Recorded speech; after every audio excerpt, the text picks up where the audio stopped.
நண்பர்களே, நீங்கள் பார்த்து கொண்டு இருப்பது உங்கள் கௌசிகா ரிவ்யூ. சரி வாங்க வீடியோக்குள்ள போய் என்ன நடக்க போகுது அப்படின்னு சொல்லிட்டு பாத்தீங்கன்னா, இனிமே தாங்க நம்மளோட ஆட்டமே ஆரம்பிக்க போகுது. முதல் லெவல் கட்டத்தை நம்ம நெருங்கி விட்டோங்க. அப்படி என்னடா கட்டத்தை நெருங்கிட்டோம் அப்படின்னு சொல்லிட்டு பாத்தீங்கன்னா, நம்ம சுடரி இருக்காங்களா அவங்கள வந்து எப்படியாவது டெஸ்ட் பண்ண வைக்கணும். அதாவது விஜய் மூலமாவே டெஸ்ட் பண்ண வைக்கணும். சுடரியும் கோவப்பட வைக்கணும். அதாவது ரேணுகாவை இந்த வீட்டுல அவளை கொஞ்சம் ஆத்திரப்பட வச்சு கோவப்பட வச்சா அவளோட சுயரம்ப வெளியே வரும். அந்த சமயத்துல சரி ஓகே, மல்லி சொன்ன மாதிரி இவன் மென்டலியா இன்னும் கொஞ்சம் டிஸ்டர்பா தான் இருக்கா, இவளை நல்ல ஹாஸ்பிட்டலுக்கு கூட்டு போய் செக் பண்ணா என்ன அப்படின்னு சொல்லிட்டு ஒரு நல்ல ஹாஸ்பிட்டலுக்கு போலாம் அப்படின்னு சொல்லிட்டு ஒரு முடிவு எடுக்கிறாங்க. ஆனா அதுக்கு முன்னாடி இவங்களுக்கு மிகப்பெரிய ஒரு செக்மெட் நம்ம ரகு வச்சுட்டாருங்க. ரகு செக்மெட் வச்சாரா? ரகு ஏன் எதுக்கு இந்த மாதிரி பண்ணணும்? ரகுக்கு என்ன ஆச்சு? ரகு இந்த மாதிரி பண்ண மாட்டாரு. ரகுக்கு வந்து ரேணுகா அந்த வீட்டுல இருந்தா லாபம் தானே அப்படின்னு சொல்லிட்டு உங்களை பொறுத்த வரைக்கும் தோணும். கண்டிப்பா யாரா இருந்தாலும் உங்களுக்கு தோணும். ஆனா இந்த இடத்துல தாங்க நம்ம சுடரி, அதாவது ரேணுகாவா நடிச்சுன்னு இருக்காங்களே சுடரி, அவங்க ஒரு புல் ஸ்டாப் வச்சிட்டாங்க ரகுக்கு. இதோ பாரு ரகு, உனக்கு தேவையான பணம் 1 கோடி கிட்ட நான் அவர்கிட்ட இருந்து அரேஞ்ச் பண்ணி கொடுத்தாச்சு. பணமா 50 லட்சம் வாங்கிக்கிட்டா மறுபக்கம் 50 லட்சம் இதுவா நீ கான்ட்ராக்ட் அது இதுன்னு பிடிச்சி 1 கோடி கிட்ட சம்பாதிச்சிட்ட. உன் வாழ்க்கை இனிமே நீ செட்டில் பண்ணிக்கோ. இனிமே என்ன தயவு செஞ்சு தொந்தரவு பண்ணாத.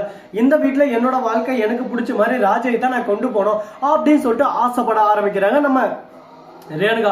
அதாவது ரகுவை பொறுத்த வரைக்கும் சுடரி சந்தோஷமா இருக்கக்கூடாது. அடியே சுடடி, என் வாழ்க்கைக்குள்ள வந்து என் கூட இருந்து என் கூட தில்லாலங்கடி திருட்டு வேலை எல்லாம் செஞ்சுட்டு நீ இப்போ ஒரு நல்ல பொசிஷன் கிடைச்சதும் உன் வாழ்க்கை பார்த்துட்டு போயிருவேன். நான் இந்த காசை வச்சுன்னு இப்படியே இருந்துடணுமா? முடியாது முடியாது, நடக்காது. நீ இனிமே என் கூட தான் இருக்க வெப்ப. அதுக்காக எந்த எல்லைக்கு நான் போவேன், எந்த எல்லை கூடயும் நான் இழிப்ப அப்படின்னு சொல்லிட்டு நம்ம தலைவர் ரகு ஒரு பக்கம் சவால் வர்றாரு. அவரு கூட இருக்கிற ஆளை கூட்டிட்டு நேரா விஜய் பார்க்க போறாரு. விஜய் கிட்ட ஒரு பேப்பரை கொடுக்குறாரு.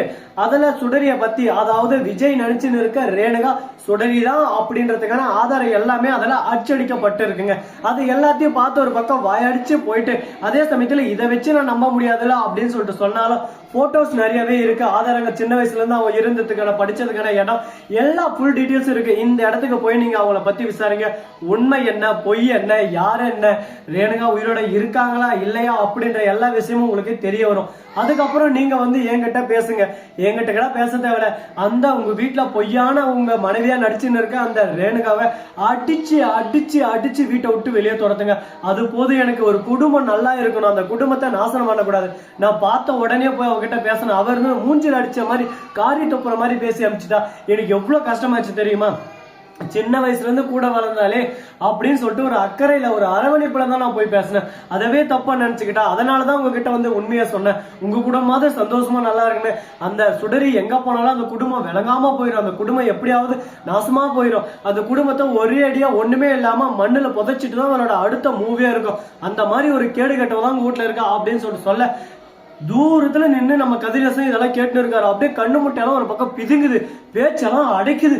ஐயோ எம்மா, என்னடா இது, என் பொண்ணா நினைச்சுக்கிறவே என் பொண்ணு இல்லையா அப்படின்னு சொல்லிட்டு ஷாக்கிங்ல ஒரு பக்கம் வாயடிச்சு போய் மூச்சடைச்சு போய் பேச்சடைச்சு போய் என்ன பேசுறது ஏது பேசுறதுன்னு சொல்லிட்டு தெரியாம கூணி குறுகி போய் அந்த இடத்துல நின்று இருக்காரு.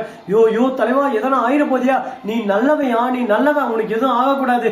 நீ நினைச்சது எல்லாமே உனக்கு வெற்றி அடையணும். ஏன்னா வெற்றி கொடி கட்டு மலைகளை முட்டும் வரை முட்டு அப்படின்ற மாதிரி ஒரு பக்கம் சாங்க போட்டு விட்டாங்க. இந்த மாதிரி ஒரு குத்து சாங்க அப்படியே சும்மா அள்ளுற மாதிரி போட்டு விட்டா நம்மளால சும்மா இருக்க முடியுமா? ஒரு பக்கம் வைபாவது டான்ஸ் ஆடுது அப்படின்ற மாதிரி தான் ஒரு பக்கம் போட்டு இருக்கு. அதே சமயத்துல நம்ம வெண்பா குட்டி வராங்க. வந்து மல்லியை தேடுறாங்க.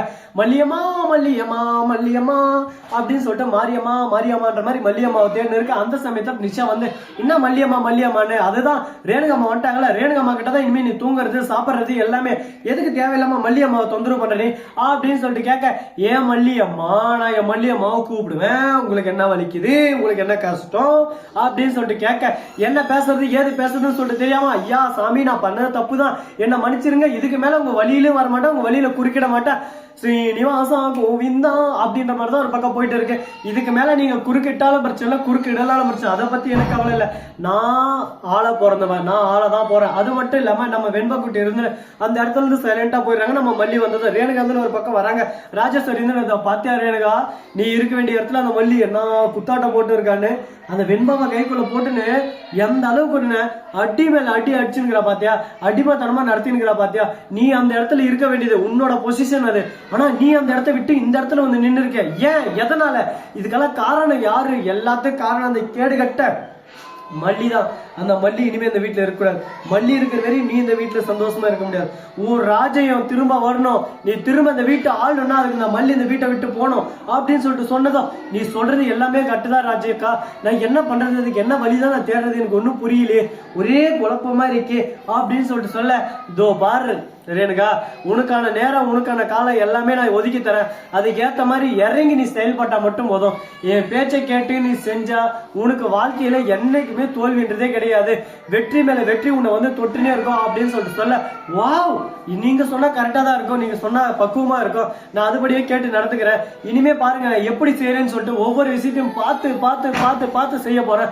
இதுக்கப்புறம் தான் நம்ம வாழ்க்கை ஒரு பக்கம் ஓஹோன்னு ஓட போகுது அப்படின்னு சொல்லிட்டு சொல்லிருக்காங்க. இதை கேட்டுதான் ஒரு பக்கம் ஆனந்தம் ஆனந்தம் பாடும் மனமாசையும் ஜலிநாடும் அந்த மாதிரி ஒரு பக்கம் சாங்க போட்டு ஒரு பக்கம் குத்து டான்ஸ் போட்டு அடஸ்மா கிளி கிளி கிளின்னு கிளிக்க ஆரம்பிச்சிட்டாங்க. இதுக்கு மேல அவங்க கிட்ட என்ன பேச முடியும் சொல்லுங்க பார்க்கலாம். அதே சமயத்தில் சுடரிக்கு ஒரு பக்கம் அள்ளு விடுது. ஐயோ அந்த ரகு வேற வீட்டுல வந்து குட்டியை போய் போட்டானே, என்ன பண்ண என்னத்த சொல்ல அப்படின்னு சொல்லிட்டு சோகத்துல உட்காந்து இருக்காங்க. இந்த சோகம் லாஸ்ட் வரையும் நீடிக்குமா இல்ல இந்த பிரச்சனை இப்படியே முடிஞ்சிருமா அப்படின்ற ஒவ்வொரு இன்ட்ரெஸ்டிங் தரும் விஷயங்களாங்க நீங்க உடனுக்குடன் தெரிஞ்சுக்கணும் அப்படின்னு சொல்லிட்டு ஆர்வத்தோட காத்துன்னு இருக்கிறது நம்மளுக்கு நல்லாவே தெரியுதுங்க. அதுக்கு நீங்க பண்ண வேண்டியது சிம்பிளா ஒரே விஷயம் தாங்க. மறக்காம இந்த வீடியோவை பிடிச்சிருந்தா லைக் பண்ணுங்க, கமெண்ட் பண்ணுங்க, ஷேர் பண்ணுங்க, டிங் டிங் பெல்லை தட்டி விட்டு போங்க.